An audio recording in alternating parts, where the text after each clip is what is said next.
பிள்ளைகளுக்கு படித்து தாருங்கள். சுபஹ் தொழுகைக்கு பின்னால் யா முஹைமினு யா அல்லாஹ் சொல்லுங்க.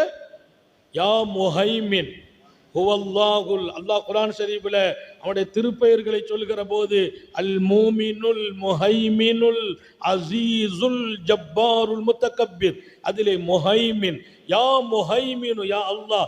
சுபுவுக்கு பின்னால் 113 தடவை யா முஹைமின் என்ற வார்த்தை, முன்னாலையும் பின்னாலையும் 13 ஸலவாத்து ஓதி அதை தினமும் ஓதுவீர்களேயானால் உங்களுக்கும் மறதிக்கும் சம்பந்தமே இல்லை என்றார்கள். நினைவாற்றல் பளிச்சிடும். திருக்குர்ஆன் மறக்காது, தொழுகை மறக்காது. தொழுகையில் அல்லாஹ்வும் மறக்க மாட்டான், அல்லாஹ்வை நாம மறக்க மாட்டோம். தொழுகையில அல்லாஹ்வை நம்ம மறக்க மாட்டோம். வீட்டில் இருக்கிற பொருள்கள் மறக்காது. ஒவ்வொரு பொருளையும் வைத்து விட்டு தேடும் நிலை உருவாகாது. அப்ப என்ன சொல்ல வருகிறேன், மறதி போவதற்கு கூட